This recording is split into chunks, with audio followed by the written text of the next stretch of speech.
감동적인 찬양을 해주신 두 분께 감사드립니다. 저희들의 마음을 예수님께로 또 모아주셔서 오후 시간 행복하게 잘 보내셨습니까? 비가 많이 왔습니다. 저희들 걸을 때.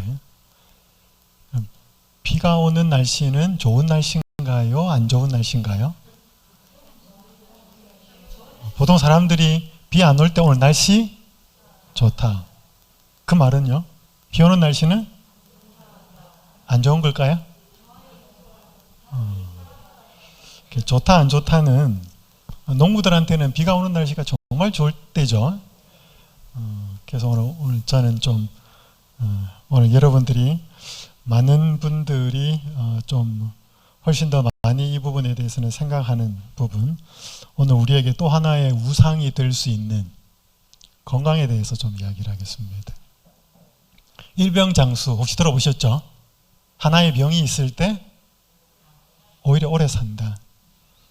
그것을 알고 미리미리 조심하고 관리하고 하다 보니까 그것이 의외로 건강을 더 유지시킨다라고 하는 그런 의미로 사용됩니다.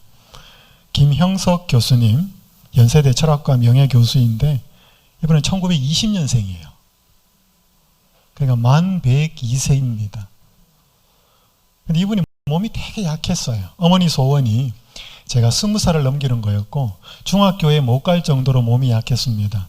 어쩔 수 없이 건강에 신경 써야 했고 신체적 절제를 했더니 50살의 남들과 건강이 비슷해졌죠. 그리고 이제는 더 오래 살고 있고요. 이분은 여전히 강연을 합니다.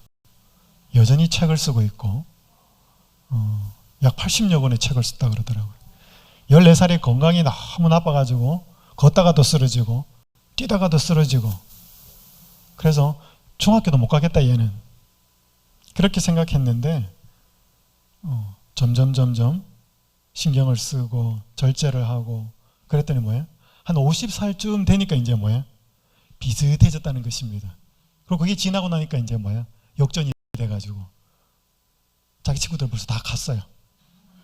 102세인데도 여전히 강연을 하고 책을 쓰고 하나님이 우리의 때때로 갖고 있는 약점이 문제가 고난이 시련이 우린 그거 없으면 좋겠는데 그냥 햇빛만 쫙 하고 늘 내 인생이 고속도로처럼 평탄하게 쫙 펼쳐져 있으면 좋겠는데 하나님이 우리를 인도하시는 방법은 그렇지 않아요. 지금 미국 대통령이 바이든 대통령입니다.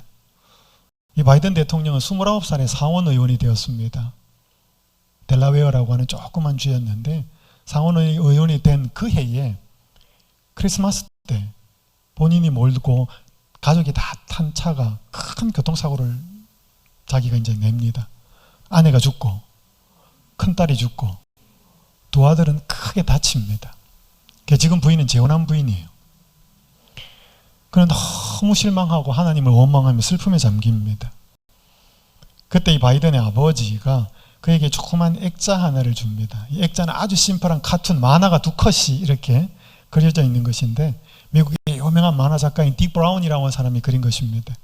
그는 늘 그 카툰 두 그림을 만화를 책상 위에 놓고 있었습니다. 집무실에. 백악관에까지 갖고 갔는지는 잘 모르겠어요. 그 그림은 이겁니다. 이 만화 주인공이 바이킹인데 헤이가르라고 하는 바이킹이에요. 그 어느 날 자신이 배를 타고 가는데 폭풍을 속에서 벼락을 맞습니다. 배가 좌초가 돼요. 그때 하늘을 향하여 막 외칩니다. Why me? 왜 접니까? 이 말이에요. 왜 내 배가 이렇게 불량 말아가지고 이렇게 좌초가 됩니까? 막 이제 억울해서 따집니다. 그때 하늘에서 한 음성이 들립니다. Why not? 왜 너는 안 되느냐 이 말이에요. 아주 짧은 카툰이에요. 이 조 바이든은 이 짧은 카툰을 보면서 불행은 누구한테나 닥칠 수 있다. 나한테 그렇게 크리스마스 때 29살에 상원 의원이 됐으니까 얼마나 잘 나가는 인생이었습니까? 그런 가운데 29살에 그런 큰 시련을 겪고 나니까 뭐예요? 와, 나한테 왜 이런 불행이? 다른 사람들 다 멀쩡하게 사는 것 같은데 이제 그런 상황 속에서 아버지가 보내준 이 짧은 만화 카툰 하나를 보고, 아, 불행은 누구에게나 닥칠 수 있다. 나도 병에 걸릴 수 있다. 여러분, 우리가 아무렇게 산다고 해서 다 병에 걸리는 건 아니에요. 그렇잖아요. 저는 담배 몇십 년 피운 사람 봐도, 배가 멀쩡한 사람 봤어요.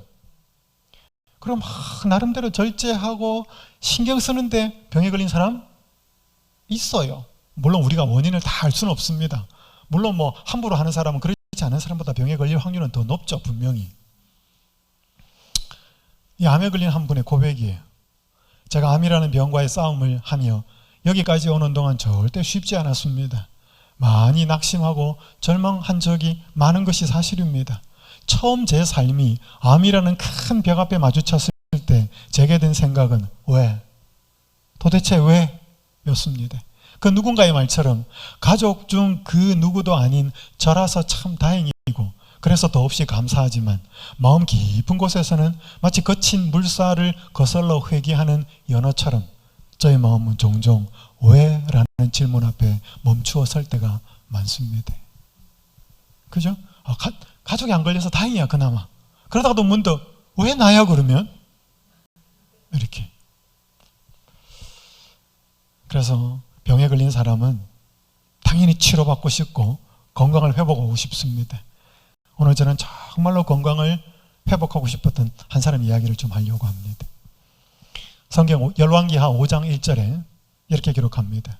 아람 왕의 군대 장관 나아만은 그의 주인 앞에서 크고 존귀한 자니 이는 여호와께서 전에 그에게 아람을 구원하게 하셨음이라. 그는 큰 용사이나 나병 환자더라. 아람 왕 군대 장관, 시리아입니다.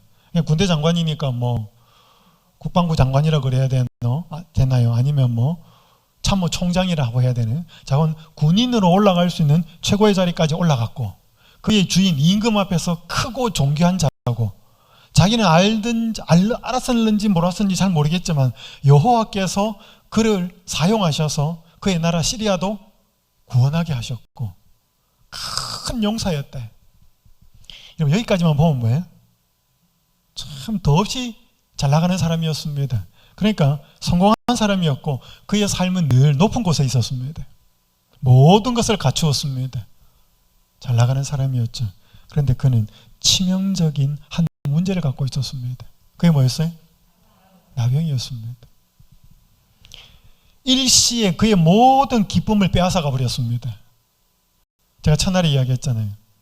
내가 그것만 얻을 수 있다면, 내가 그것만 누릴 수 있다면 내 인생이 지금보다 훨씬 달라질 것 같은데 라고 생각하고 있는 그것이 뭐라고요? 그게 우상이에요.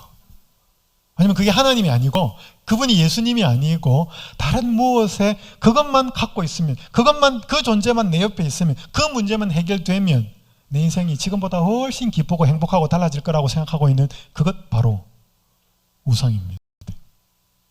그래서 이 나만에게는 건강을 회복하는 것이 무엇보다 간절한 바람이었고 그것이 가장 1순위였고 그것이 되지 않을 때는 그는 절망할 수밖에 없었습니다. 그에게 건강 회복은 우상이었습니다. 하나님의 섭리가 그에게 임합니다. 전에 아람 사람이 떼를 지어 나가서 이스라엘 땅에서 어린 소녀 하나를 사로잡음에 그가 나만의 아내에게 수종들더니 그의 여주인에게 이르되 우리 주인이 나만이 사마리아 계신 선지자 엘리사를 이야기합니다. 선지자 앞에 계셨으면 좋겠나이다. 그가 그 나병을 고치리이다 하는지라. 잡아온 한 이스라엘 소녀 몇 살인지 모릅니다. 그가 자기 아내의 몸종이었습니다. 수종을 들고 있는데 그 나만이 보니까 여러분 뭐 집에 근심이 있으니까 뭐 이제 표가 나지 않겠습니까? 아무리 숨기려고 해도 우리 주인이 사마리아에 있는 우리 선지자 앞에 한번 가봤으면 좋겠습니다. 여러분 진짜 믿었을까요? 이렇게 가면 나을 거라고. 할 수 있는 거 다 해봤지 않았겠습니까? 돈으로 약으로 할 수 있는 거. 이거는 뭐예요? 이제는 지푸라기라도 잡는 심정으로 그렇게 이제 왕한테 보고를 하지요. 여러분 여기 우리 재림교회 성경 주석에는 이렇게 이 소녀에 대한 이야기를 이렇게 설명하고 있습니다. 비록 포로였지만 그녀는 자신을 포로로 잡고 강제 노역을 시키는 사람들을 향해 사악한 생각을 품지 않았다. 하나님을 향한 사랑이 충만하여 그녀의 마음은 병든 주인과 그의 아내를 향한 동정심이 일었다. 여러분, 만약에 자기를 잡아가고 자기와 생이별, 가족과 생이별을 하게 하고 낯설고 물설고 언어도 통하지 않는 그런 곳에 종으로 잡혀가서 자기 인생을 완전히 비참하게 만든 그 장본인이 죽을 병에 걸렸다. 그러면 이 소녀의 마음에 무슨 생각이 들까요? 내 눈에 눈물 나게 하더니 지 눈에 피눈물 나는 거 당연하지. 그렇게 생각할 수 있었을 거예요. 근데 이 소녀는 나이가 몇 살인지 모르지만 그러지 않았다 이 말이에요. 정말 그 마음에 하나님을 향한 사랑이 충만해가지고 이 병든 주인이, 이 아내가 나았으면 좋겠다, 회복되었으면 좋겠다는 동정심, 불쌍히 여기는 마음이 있었다는 거예요. 여러분, 이거 예수님의 마음이에요. 예수님이 죄인들을 볼 때마다 긍휼히 여기는 마음. 그녀에게 불행을 안겨주었기 때문에 나만이 벌을 받아야 한다고 바라는 대신에 그가 잘 되기를 소망했고 혹독한 질병에서 회복되기를 희망했다. 소녀는 고국에서 행한 엘리사의 놀라운 사역들을 기억하면서 그 선지자가 나만의 문둥병을 낫게 할 수 있다는 믿음을 가졌다. 이스라엘에서 하나님의 종들을 통해 하나님이 행한 일, 이방 백성을 위해서도 행할 수 있다고 믿었다.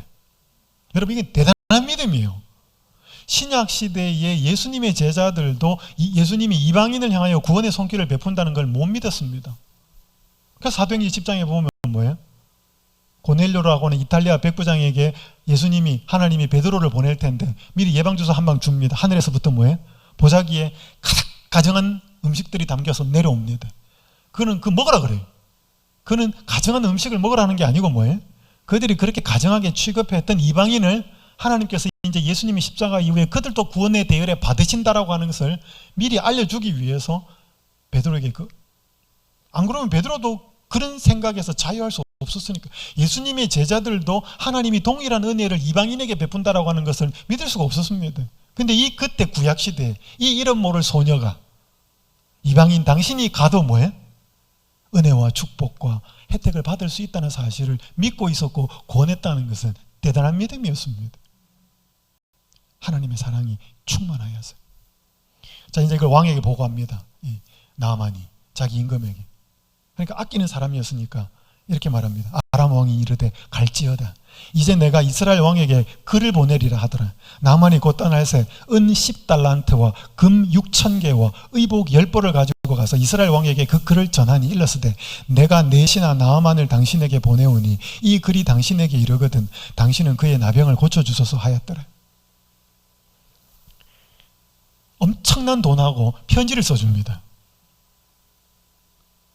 여러분, 이게 세상 사람들이 문제를 해결하는 방법이에요. 여러분, 무슨 문제가 딱 봉착하면, 법률적으로 문제 딱 생기면 여러분 어떻게 하셔요? 먼저 좋은 변호사 아는 사람 없나 어디? 인간적으로 그렇게 찾아요. 훌륭한, 몸에 병이 딱 걸렸다. 이게 뭐예요? 어느 병원에, 저기 아산병원, 삼성병원, 서울대병원, 적어도 대한민국에서 최고로 내놓으라는 병원에 어떻게 병원 의사하고 연줄이 닿을 수 없을까? 내가 아는 사람 동원합니다. 그리고 돈으로, 아는 사람 추천서로. 이 나아만은 자기의 갖고 있는 문제를 해결하기 위해서 세상 사람들이 쓰는 방법을 그대로 썼습니다. 돈, 높은 사람 추천서, 편지. 하나님의 선지자나 그가 섬기고 있는 하나님은 그런 것에 의해서 움직이지 않는다는 것을 나아만은 알 턱이 없었습니다. 그러니까 자기가 알고 있는 방법으로 치료받기 위해서 애를 씁니다. 여러분, 이게 갖고 간 재물이 얼마만한 줄 아셔요? 은 10달란트는 제껴놓고라도 금 6,000개는 금 6,000 셰켈이에요. 1셰켈은 11.4g이에요. 그럼 이걸 곱하면 68.4kg이에요. 약 2달란트. 오늘 아침에 제가 찾아봤습니다. 국제금융금시세. 제일 좋은 거는 약 9천만 원. 제일 싼 거는 한 8,300만 원. 1kg짜리 봐. 그러니까 68.4를 곱하면 이게 얼마예요? 58억 1,400만 원이에요. 금 6,000개의 현재 시가가. 그러니까 이 갖고 간 돈이 얼마예요? 어마무시한 돈이었습니다. 그리고 의복 10벌. 요즘 의복 열벌은요, 요즘은 공장에서 찍어냅니다. 그러니까 요즘은 명품 어마어마하게 좋은 옷 아니면 옷은 그렇게 비싸지 않아요. 근데 이 당시에는 뭐예요? 옷은 다 지어야 되는 거예요. 옷은 고가예요. 그래서 마태복음 6장에 보면 옷에 이 조미 쓰는 것은 뭐예요? 보물이 상하는 것으로 이야기하고 있습니다. 그래서 게하시가 뭐예요? 게하시가 아니고 아간이 뭐예요? 시날산 외투를 하나를 꿈쳐두는 것도 뭐예요? 그게 보물이었기 때문에 그래요. 옷은 보물이었습니다. 그 당시에. 이게 열벌. 왕의 친서 갑니다. C.S. 루이스가 이런 말을 했습니다. 하나님은 우리가 즐거워할 때 속삭이신대. 우리의 양심에는 말씀하신대. 그러나 우리가 고통당할 때는 크게 외치신대. 고통은 귀머거리 세상을 깨우치기 위한 그분의 확성기이다. 그게 영어로는 메가폰이다 그랬습니다. 여러분, 하나님 소리가 잘 들리셔요? 여러분, 막 기쁘고 즐거울 때는 어떻게 해요? 하나님 소리 잘 안 들려요. 안 들려도 별로 상관없어. 나도 즐겁거든. 자식도 잘 되고 나도 잘 나가고. 그때는 하나님이 별로 잘 안 들려요. 안 들려도 별로 상관없고. 근데 우리 양심에는 뭐예요?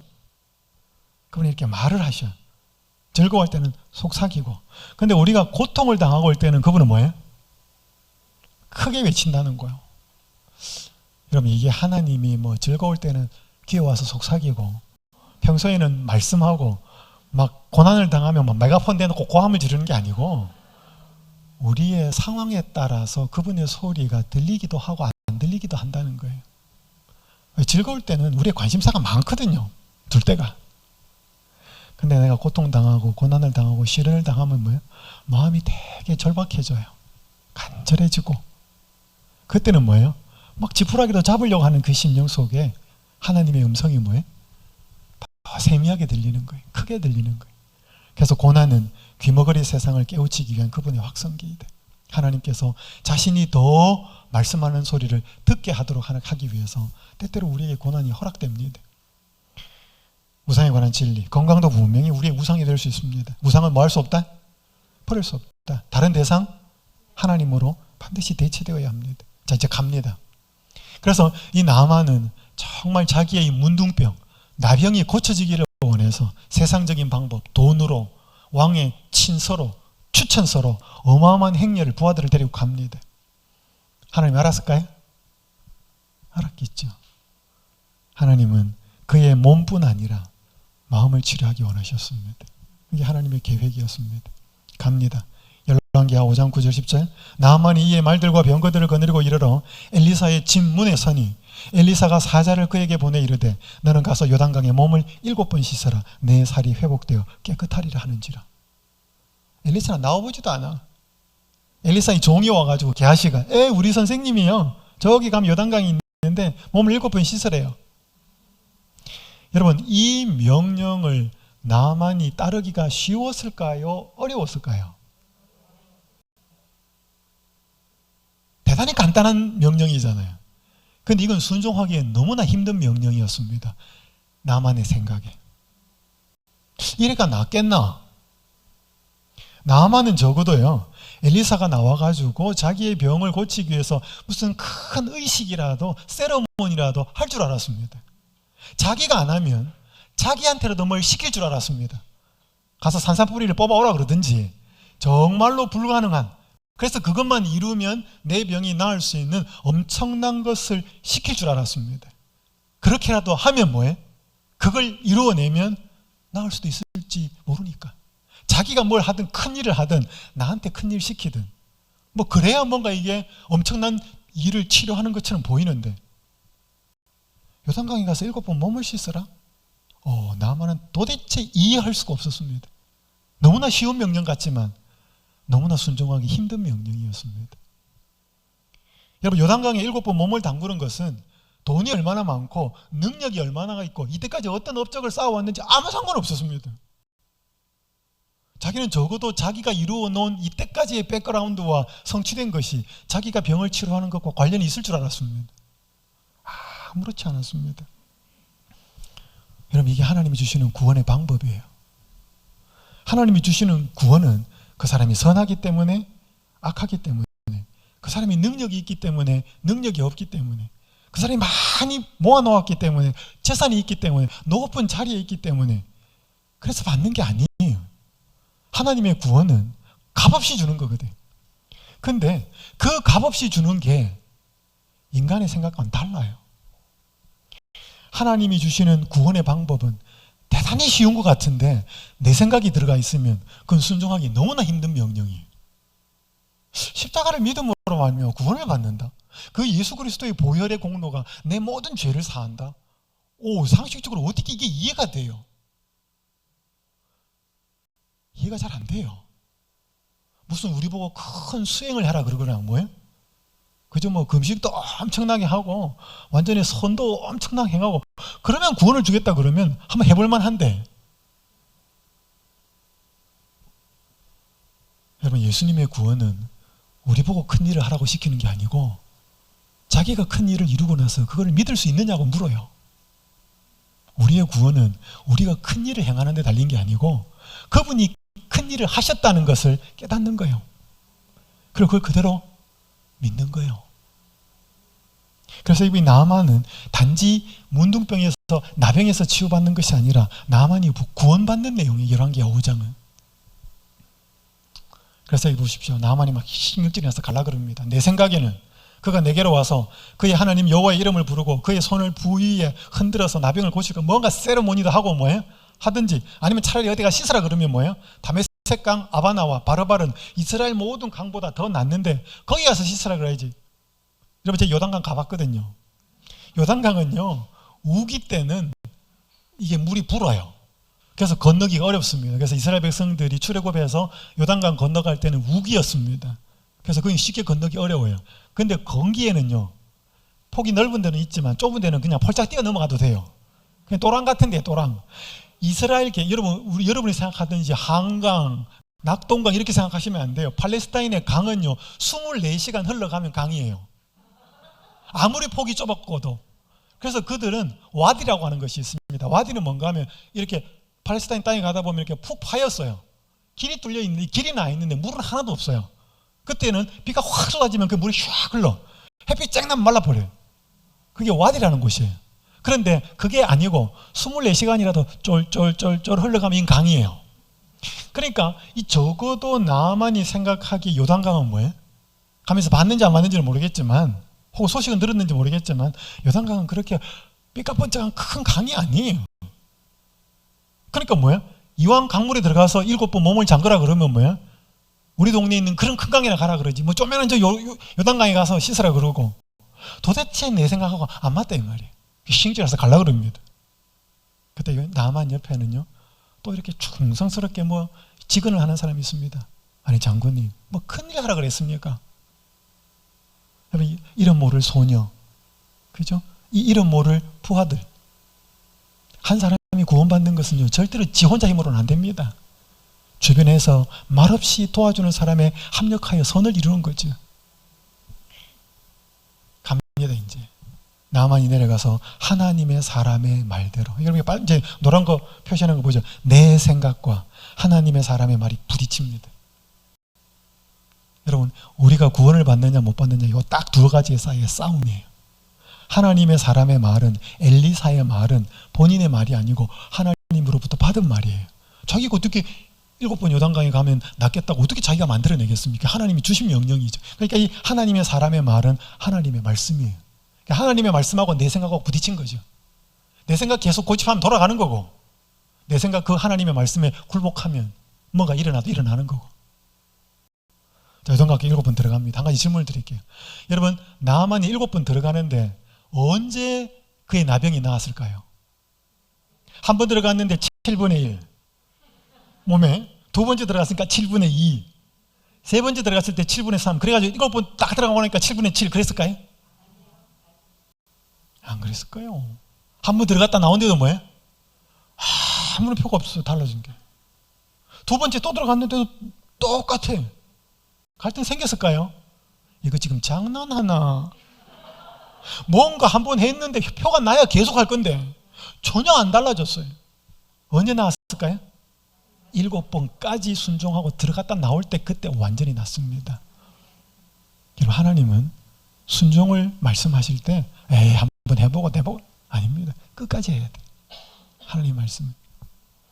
그러면서 여러분, 나만이 이렇게 고백합니다. 이제 돌아옵니다. 나만이 모든 군대와 함께 하나님에게 사람에게로 돌아와서 그의 앞에 서서 이르되 이렇게 고백합니다. 내가 이제 이스라엘 외에는 온 천하에 신이 없는 줄을 아나이다. 청컨대 당신의 종에게서 예물을 받으소서. 어제 제가 게하시 저번에 한번 이야기했잖아요. 요걸 게하시가 옆에서 보고 있었거든. 그러니까 뭐예요?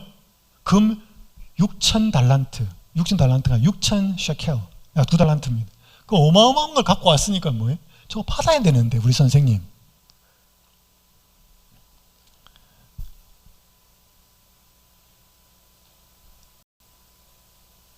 이게 그냥 생긴 구원이 아니었습니다. 하나님이 그를 불쌍히 여겼고 그 옆에 이름 모를 한 소녀, 이름 모를 부하들, 그들의 마음을 움직여서 이 나아만이 자기의 생각을 하나님의 말씀에 굴복하게 하는 역사가 일어난 것입니다. 제가 한 교회에서 목회할 때였습니다. 삼육서울병원 옆에 있는 교회였는데 한 번 연락이 왔어요. 한 분이 이 삼육서울병원에 입원했는데 한번 좀 가봐달라고. 뭐 이름은 밝혀도 괜찮습니다. 수유리에 살던 전재진이라고 하는 분이었습니다. 이번에 암에 걸려가지고 서울대학교 병원에서 항암 치료를 받았는데 결국 가망이 없게 되었습니다. 그래서 담당 의사가 이제 집에 돌아가셔도 되고 먹고 싶은 거 드시고 뭐 이렇게 이제 생을 정리하시라고 이렇게 말씀을 하셨습니다. 그래서 병원 2개를 추천을 했어요. 수유리에 있는 한 병원하고 삼육서울병원 2개를 추천했어요. 그러니까 이 엄마나 딸들은, 아내나 딸들은 당연히 이제 수유리에 사니까 자기들도 찾아가고 쉽게 하니까 당연히 아버지가, 남편이 수유리에 있는 그 병원으로 가겠다고 할 줄 알았어요. 근데 자기는 삼육서울병원에 입원하겠다는 것입니다. 그럼 처음엔 농담하는 줄 알았는데 끝까지 그렇게 가겠다는 거예요. 그래서 갔어요. 그래서 삼육서울병원에 입원을 했습니다. 근데 제가 목회하고 있던 그 교회의 한 장로님 동생이 그 삼육서울병원 직원이었어요. 이렇게 근무를 하는데 이렇게 그 입원 환자 명단을 보고 싶더래요. 잘 안 보잖아요. 뭐 직원이 입원을 환자가 누가 했는지. 그렇게 쭉 보는데 전재진 이렇게 이름이 있는 거예요. 이 이름은 옛날 우리가 경남 울진에 살 때 내 형 친구 이름인데 동명이인이 있을 수 있잖아요. 근데 그 형이 자기한테 성경학교에서 성경도 가르쳐주고 노래도 가르쳐줬던 그 형이라서 기억을 하고 있는데 혹시 그 사람일까 동명이인일까 궁금해졌어요. 병실을 찾아갑니다. 찾아갔더니 그 형이었어요. 아니 형님 여기 어떻게 몇십 년 만에 만난 거예요. 그러니까 이제 자초지종을 설명하는 거예요. 내가 이제 암에 걸렸고 이렇게 하다가 그러니까 이분이 어릴 때 울진에 있는 우리 재림교회를 다닌 거예요. 그런데 먹고 살 집이 너무 가난해가지고 침례도 받지도 않고 이제 어느 정도 커가면서 먹고 산다고 이제 서울로 가서 평생을 그렇게 교회 등지고 산 거예요. 결혼도 하고. 근데 이제 병에 걸린 거예요. 병에 걸려서 이제 더 이상 치료가 안 됩니다라고 의사가 딱 말을 하면서 병원 2개를 추천하는데 삼육서울병원, 수유리에 있는 어느 병원 딱 추천하는데 한 방 딱 맞는 느낌이었습니다. 삼육서울병원. 내가 이때까지 잊고 살았던 그 병원, 그 교회 생각이 난 거예요. 그러니까 가족들이 반대를 무릅쓰고 뭐예요? 내 죽어도 그 병원에 가서 죽어야 되겠다. 온 거예요. 왔는데 그날따라 그 한 장로님이 뭐예요? 그거 왜 보고 싶었겠냐 이거지. 이 환자 명단을. 그렇게 보고 나서 가서 뭐라고 얘기했냐면 형님 이번에 우리 형도 입원했습니다. 이 병원에. 맹장 수술한다고. 갑자기 어제 우리 형님 지금 병원에 있습니다. 지금. 그래서 만난 거예요. 그 장로님은 이제 저희 교회 출석하고 계셨습니다. 재진아 친구거든. 난 네 어떻게 사는지 몰랐다. 그리고 이렇게 다시 만나게 돼서 너무 가슴이 아프다. 그런데 이제라도 이렇게라도 만날 수 있어서 너무 고맙다. 그러면서 성경 공부를 하게 되었습니다. 그리고 침례를 받고 잠들었습니다. 그리고 2딸 아내 또 제가 성경 공부를 함께 했고 같이 신자들이 되었습니다. 한 사람이 구원받는 것은, 한 사람이 예수님을 아는 것은 우연처럼 보이지만 그건 우연이 아니에요. 우연일 수가 없어요. 여기 시대소망 이렇게 말씀합니다. 그리스도께서는 바람과 같이 보이지 않는 힘으로 사람의 마음에 끊임없이 역사하고 계신데, 우리 마음에 계속 노크를 하는 거예요. 근데 내가 먹고 산다고, 내가 바쁘고 내가 즐겁고 그럴 때는 안 들렸어요. 근데 내 몸에 병들고 사업도 힘들고 안 좋은 일이 있을 때 뭐 이제 그게 더 크게 들리는 거예요. 이제 그때 들리는 게 아니고 뭐예요? 그때부터 계속 말씀해 오셨는데 고난이 닥치니까 더 크게 들리는 거예요. 이제 그게 내 마음이 약해지고 말랑말랑해져서 이제 들을 만한 귀가 되니까 들리는 거예요. 여러분, 그래서 고난은 나쁜 것만은 아닙니다. 하나님이 그 초청하시는 소리를 들을 수 있게 만드는 것이 그 고난이기 때문에 그렇습니다. 그래서 하나님은 쓸데없는 일은 절대로 안 합니다. 제가 이야기했잖아요. 하나님께서 보리떡 5개와 물고기 2마리로 5,000명을 먹인 것은 한 끼 밥 해결해주고 한 끼 배고픔을 해결해주는 마음도 있지만 그게 아니라고, 궁극적으로 자신이 생명의 빵이라고 하는 사실을 알려주기 위해서. 이번에 이 마가복음에 보면 지붕 뚫고 내려와서 중풍병자가 와가지고, 그죠? 예수님이 이 중풍병자 죄사함을 받았다 그러니까 뭐예요? 네 죄가 사했다니까 옆에서 속으로 이 사람이 도대체 뭐하는 사람인데 죄를 사느냐? 내가 죄 사하는 권세가 있음을 너희들에게 알게 하려 하노라 하고 뭐예요? 중풍병자를 고칩니다. 여러분, 예수님이 중풍병자의 병을 고친 이유가 뭐예요? 몸을 치료한 이유가 죄를 사하고 마음을 치료할 수 있는 분인 걸 알려주기 위해서예요. 그러니까 예수님은 궁극적인 목적은 병에서 치료하고 빵 만들어주는 게 그게 아니고, 궁극적인 목적은 뭐예요? 생명의 빵임을 알려주고 죄를 치유하고 죄를 용서하고 궁극적으로 마음을 회복하는 분이 하나님이라는 사실을 알려주기 위해서 무수한 기적을 행한 것입니다. 그러니까 예수님이 그걸 행하지 않아도 궁극적인 것만 해결해 주면 예수님은 주시고자 하는 거 다 주시는 거예요. 그러니까 오늘 우리가 이 건강법칙대로 다시 돌아와서 우리의 몸도 회복되고 마음도 회복되면 제일 좋습니다. 그렇게 되기를 간절히 바랍니다. 그런데 혹 그게 안 될 수 있다면, 안 된다면 하나님이 우리에게 주시고자 하는 구원과 마음의 회복과 죄에 대한 용서는 그건 반드시 이루어진다는 것입니다. 물론 그 몸에 대한 치료도 회복이 되면 좋고요. 그래서 오늘 이 고난은 우리가 특별히 이 병이라고 하는 것 때문에 평소에는 보지 않았고 평소에는 듣지 않았던 그분의 모습에 대해서, 그분의 음성에 대해서, 더 성경 말씀에 대해서 간절해질 수 있는 것이죠. 그래서 고난은 좋아하지는 않지만 하나님을 만날 수 있는 통로가 된다는 것입니다. 그래서 누가 그런 말을 했어요. 고난은 변장된 축복이다.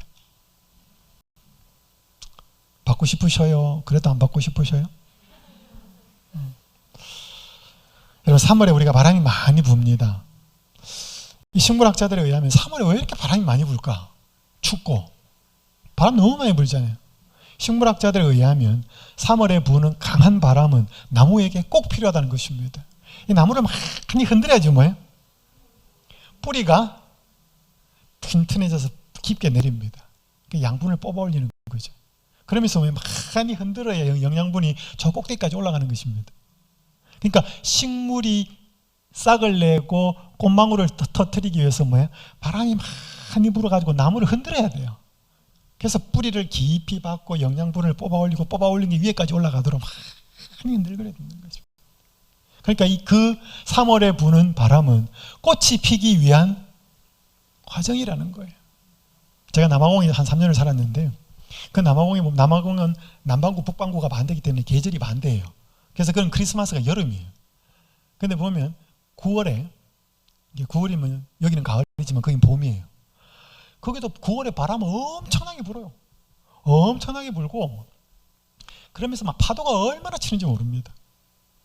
그렇게 파도가 막 높게 치다가요 잔잔해집니다. 어느 순간부터. 그러면요 고래가 해변으로 새끼 나러 옵니다. 그러면 거기 이제 관광지가 있어요. 그럼 사람들 망원경 들고 고래 보러 갑니다. 그러면 이렇게 뭐 방파제 같은 데나 이런 데 가가지고 죽치고 앉아서 놉니다. 논다가 그러면 거기 있는 사람이 이렇게 나팔 같은 거 긴 거 불고 나팔 쭉 불면 이제 고래 온다는 거거든. 그러면 또 해변가에 쫙 모여가지고 망원경으로 막 보고 있습니다. 저도 한번 그렇게 봤어요. 누가 소개해줘가지고. 근데 그렇게 바람이 많이 불고 파도가 많이 치는데 딱 순간이 끝나면 먹고 고래가 오는데 누가 그러더라고요. 그렇게 바람이 불고 파도가 치면서 바다를 정화시킨다는 거예요. 바다가 깨끗해진 다음에 거기에 고래가 새끼 날아온다는 거예요. 그 바람이 바다를 정화시킨다는 거예요. 더러운 것들 쫙 몰아내고 뭐예요? 이렇게 하면서. 부는 바람이 이유가 있구나. 이 식물에게도 바람이 부는 게 이유가 있고 그렇게 바람이 불어서 파도가 높고 하는 것도 바다에도 이유가 있구나. 우리 인생에도 바람이 있을까요? 우리 인생에도 바람이 불어요. 바람 없는 바람 잔잔한 그런 인생이면 참 좋겠는데, 근데 여러분, 우리 인생을 흔드는 바람 때문에 우리가 성장합니다. 그것 때문에 우리가 더 기도하게 되고요. 더 그것 때문에 하나님 찾게 돼요. 안 찾을 하나님. 그래서 이런 속담이 있습니다. 이런 말이 있습니다. 참호 속에는 무신론자가 없다. 전쟁터 폭탄 막 떨어지고 총 막 하는데 그 군인들 싸우는 참호 속에는 뭐예요? 무신론자가 없다. 그게 뭔 말이에요? 지금 내가 죽느냐 사느냐는 이 상황 속에서는 뭐예요? 신이 있다 없다 이게 아니고 뭐예요? 절박하게 붙잡거든. 바람 때문에 뿌리가 더 단단해지고, 바람 때문에 몸통이 더 단단해지고, 바람 때문에 생명의 양분이 더 뽑아 올려져서 그 가지 끝에 꽃망울을 터뜨리게 되는 일이 식물에게 일어나듯이 오늘 우리 인생에 흔드는 바람이 오늘 인생에 아름다운 열매를 맺게 하는 하나의 중요한 과정이 될 수 있다는 것입니다. 그래서 이 야마가타 켄지라고 하는 사람이 쓴 숨겨진 하나님이라는 책이 이렇게 말합니다. 고난은 개인의 부주의, 나태한 생활, 고의적인 죄 등과 같이 본인 혹은 부모의 죄의 결과로 일어날 수 있다. 그러나 그것이 전부가 아니다. 고난의 원인은 오히려 알 수 없는 경우가 많다. 모든 고난의 원인에 대해 분명한 논리적 해답은 없을 수도 있다. 그러나 그 어떠한 고난도 그리스도 안에서 분명한 의미와 목적을 가질 수 있다. 찰스 스펄전이 이렇게 말했습니다. 나는 종종 병실에서 있었던 시간을 감사하는 마음으로 되돌아본다. 나는 다른 어떤 곳에서보다 고통의 침상에 있었을 때 은혜 가운데 가장 성장했음을 확신한다. 여러분, 제가 많은 남자들한테 질문해 봅니다. 당신들이 인생에서 가장 성장했던 곳은 어디입니까? 이렇게 한번 물어봅니다. 그럼 많은 사람들이요, 군대라 그래요. 그럼 군대는 편한 곳 아니거든요. 하고 싶은 거 못하고 하기 싫은 거 해야 되고 빡세게 굴려야 되고, 그러면서 야, 인생이 이런 거구나. 그러면서 남자들은 처음에 어릴 때 갔다가 뭐예요? 오히려 그 군대에서 몸도 마음도 많이 변화되고 성장하는 것을 봅니다. 우리 여성분들한테 이야기해보면 아가씨 때보다는 뭐예요? 결혼해가지고 출산하고 그 다음에 힘들게 자녀를 키우면서 엄마의 마음을 알게 되고 그러면서 성장했다는 이야기를 많이 들었습니다. 여러분, 시편 119편 71절 함께 읽겠습니다. 고난당한 것이 시작.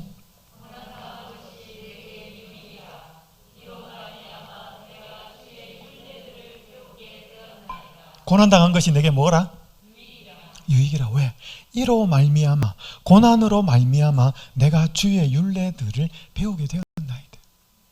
고난이 없었으면 못 배웠을 텐데 고난이 있었기 때문에 그걸 배우는 계기가 되었다는 것입니다. 그래서 아까 읽었던 왜, 암에 걸리고 나서 왜라고 자꾸 물었던 분, 앞부분 제가 말씀드렸죠. 근데 그게 그분의 이야기의 끝이 아니었습니다. 빨간 부분, 아까 이 파란 부분은 아까 읽은 것이고요. 뒷부분 다시 읽습니다. 하지만 그럴 때마다 저를 일으키시고 마치 무빙 워크에 옮기시듯, 무빙 워크 아시죠? 이마트 올라갈 때 쭉 올라가는 그런 거예요.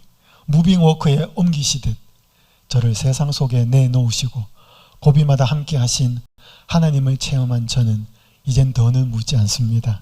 하나님께서는 참으로 다양한 모습으로 제 옆에서 동행해 주셨습니다. 이거 있기 전까지는 뭐야? 도대체 왜 나만? 이렇게 자꾸 물었지만 구비마다 자기와 함께 여러 부분과 여러 모양으로 동행해 주시는 하나님을 만나고 난 뒤부터는 더 이상 이제 왜라고 안 물었다는 것입니다. 이 김동우라고 하는 목사님이 계십니다. 개신교에서는 꽤 유명한 목사님이에요. 이번에 특별히 설교할 때 돈 문제를 많이 설교합니다. 호불호가 갈리는 목사님인데 이분이 폐암에 걸렸어요. 그래서 그동안 몰랐던 암 환자들이 많이 생각났습니다. 그래서 그 암 환자들을 위해서 방송을 하고 암 환자들을 위해서 책을 썼습니다. 그 책 표지에는 이렇게 되어 있습니다. 아픈 목사가 아픈 사람들에게. 그래서 책 제목이 뭐냐면 패스오버예요. 패스오버는 뭐냐면 유월절이에요. 건너가는 거. 모세가 이스라엘 백성들 데리고 나올 때 피 바른 집 건너가는 걷던 것처럼. 그래서 이 책의 의미는 그리스도의 희생을 힘입어서 암과 같은 그 어려운 시련을 뭐 하자? 패스 오버. 이렇게 같이 넘어가자. 이런 뜻으로 이 책 제목이 붙었습니다. 이 책에서 이 목사님이 이렇게 말합니다. 몸을 지키는 것은 의학이지만 마음을 지키는 것은 믿음이라는 것을 알았습니다. 그래서 하루 종일 암을 묵상하지 말고 할 수 있는 대로 최선을 다하여 하나님을 묵상하고 말씀을 묵상하며 시간과 마음을 지켜야 되겠다는 생각을 했습니다. 그리고 그것을 혼자서만 하지 말고 공개하여 같은 과정을 겪고 있는 암 친구들과 꼭 암은 아니더라도 암만큼이나 힘들고 무서운 고통 속에 살아가는 친구들과 함께 하면 좋겠다는 생각을 하게 되었습니다. 그러면서 이제 본인이 책을 이제 쓰게 된 겁니다. 오프라 윈프리가 그런 이야기를 한번 한 적이 있습니다. 오늘 우리에게는 모든 것이 사명인데 내가 열정이 있으면 그건 사명이고 내 관심사가 있어도 그건 사명이고 내가 당한 고난과 시련이 있어도 그건 사명을 위해서 주신 것이다. 그러니까 여러분 오늘 우리가 그 안 되어본 처지 말고 되어보면 그 다음부터 그 사람들이 사는 모습이 눈에 들어와요. 제가 최근에 만난 한 간호사가 있습니다. 정말 열심히 살았는데 병원에 근무하는 간호사야. 암에 걸린 거예요. 이 뇌에. 그때까지는 자기들이 암 환자를 막 옆에서 돕고 친절하게도 했는데 좀 뭔가 이렇게 거리감이 있었는데 이제 자기가 암에 다 걸리고 나니까 뭐예요? 이제 그분이 위로하면 어떻게 되는 거예요? 제가 그 이야기 좀 다른 분 이야기 좀 하겠습니다. 저는 이 말씀 참 좋아합니다. 창세기 50장 20절 함께 한번 읽어보실까요? 시작. 당신들은 나를 해하려 하였으나 하나님은 그것을 선으로 바꾸사 오늘과 같이 많은 백성의 생명을 구원하게 하시려 하셨나니. 요셉의 고백이죠. 형들이 자기를 팔았던 그 악한 의도를 내가 믿는 하나님은 그것을 선으로 바꾸사 많은 백성들의 생명을 구원하게 하려 하셨습니다. 저는 이 표현을 참 좋아합니다.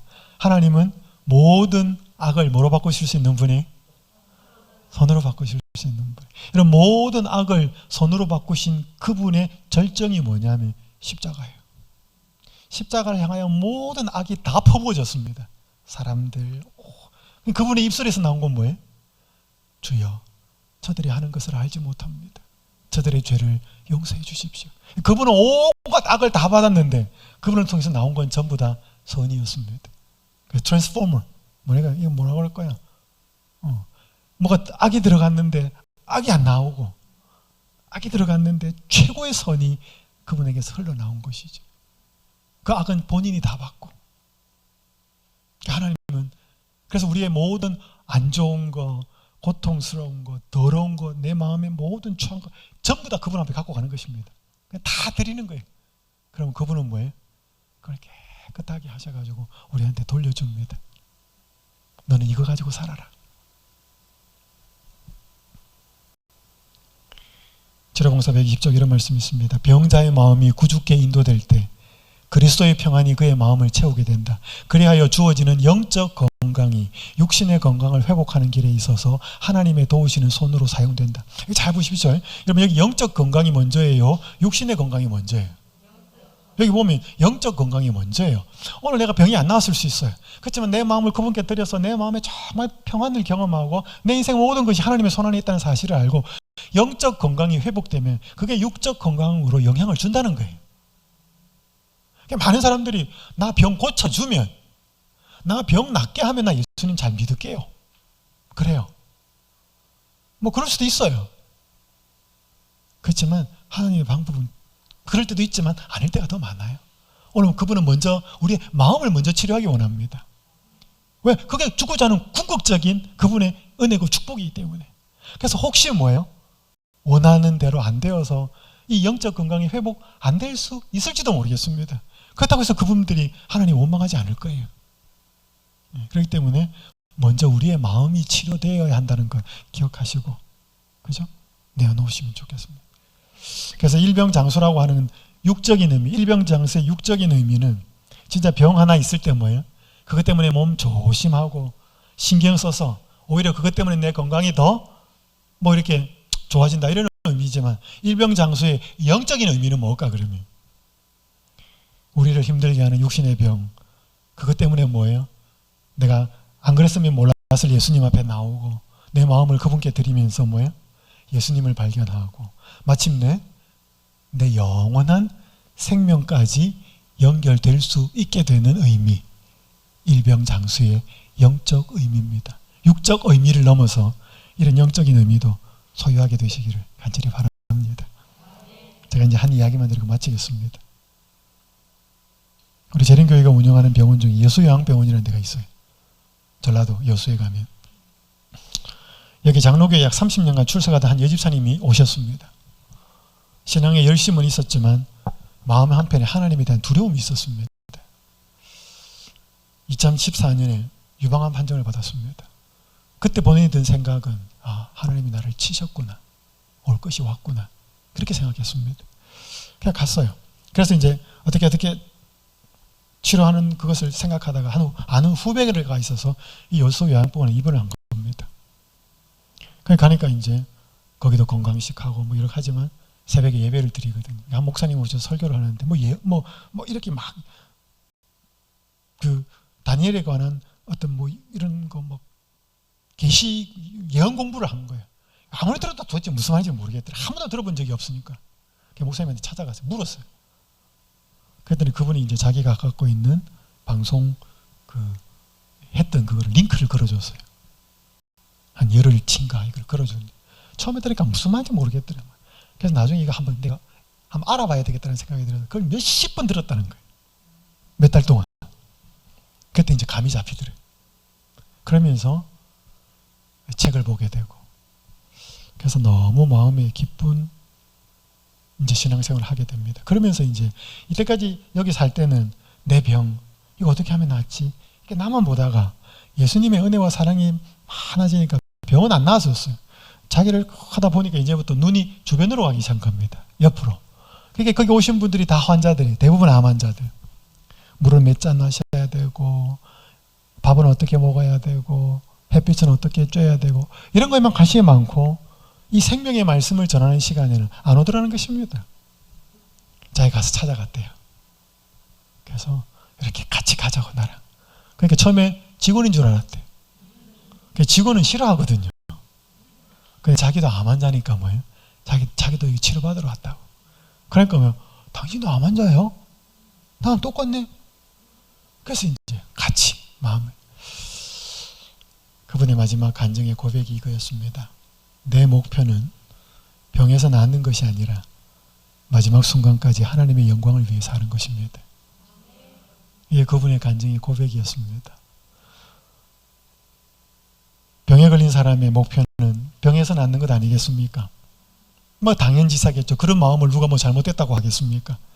그런데 이분의 마음속에 예수님이라는 분이 들어가고 나니까 뭐예요? 진짜 보배이신 그분이 들어가고 나니까 나으면 좋고 감사하고 안 나아도 그래도 감사하고. 그래서 여러분 하박국 보십시오. 우리의 양이 없고 외양간에 소가 없고 포도나무에 열매가 없고 무화과나무에 소출이 없고. 여러분 그걸 요즘 말로 하면 어떻게 돼야 돼요? 은행 통장은 깡통이고, 뭐요? 자식은 뭐 어떻고 사업은 안 되고, 뭐 그런데 뭐예요? 내가 여호와를 인하여 기뻐하고 즐거워하겠다. 이런 거 제정신이 아니죠, 그런 사람은. 그래서 이 예수님이 있는 사람과 이 예수님이 없는 사람은 삶이 같을 수가 없지요. 저는 오늘 건강이라고 하는, 물론 우리는 살아있을 때 건강하면 좋습니다. 그렇게 할 수만 있으면 해야 됩니다. 그렇지만 혹 원치 않는 질병을 얻어서 마음에 무거운 짐을 가지고 계시다면 그것까지도 예수님 앞에 내려놓으시고, 혹 내가 고치고 회복되고 바꿔야 될 생활 습관이 있다면 하나님의 은혜를 힘입어서 한번 그 선택을 시도해 보시고, 분명히 그 시도를 할 때 분명히 작게 조금씩 그 맛을 느낄 수 있을 것입니다. 여러분, 당장 바깥에서 이렇게 막 자극적인 음식 먹다가 이렇게 담백하게 음식 먹으니까 약간씩 좀 몸에 변화가 있지 않아요? 그죠? 밤에 잠도 잘 오고. 이건 이제 시작입니다. 하나님이 주시는 축복의 시작. 이것이 시작이 되어서 끝까지 어쨌든 예수님을 더 아는 계기가 되어서 그분이 참 보배인 존재로서 내 마음에 가득 차서, 건강 분명히 중요하지만 그것이 우리의 마음의 기쁨과 모든 것을 앗아가 버리는 우상이 되지 않도록 우리의 마음들을 예수님께 드리는 삶을 사실 수 있으면 좋겠습니다. 그분이 그렇게 해주시리라고 믿습니다. 기도하겠습니다. 하늘에 계신 아버지 하나님, 오늘 나만의 치유하는 과정을 통해서 그는 몸만 치료받고 싶었지만 하나님은 그의 몸과 마음을 다 치유해 주셨음을 인해 감사합니다. 이 자리에 계신 분들 중에서 그렇게 몸이 아파 힘들어하고 있는 분들 계십니다. 하나님, 자비와 은총을 구하오니 그분들에게도 몸과 마음의 치유가 다 일어날 수 있도록 은혜를 베풀어 주시옵소서. 혹 하나가 되고 하나가 안 된다면 정말로 영적인 치유와 영원한 생명에 대한 확신이 있어서 하나님을 더 온전히 알게 되는 축복만은 꼭 받을 수 있도록 은혜 베풀어 주시옵소서. 그렇지 않고 더 다른 고난과 시련이 있다 할지라도 하나님께로 나가고 하나님을 더 깊이 아는 통로가 될 수 있음을 알고 그 고난 가운데 더 분명하게 말씀하시는 세미한 음성을 들을 수 있도록 우리를 축복하여 주시옵소서. 고난을 자신을 드러내는 귀한 통로로 사용하시는 우리 주님 예수님, 악을 선으로 바꾸시는 우리 주님 예수님의 이름으로 간절히 기도드리옵나이다. 아멘.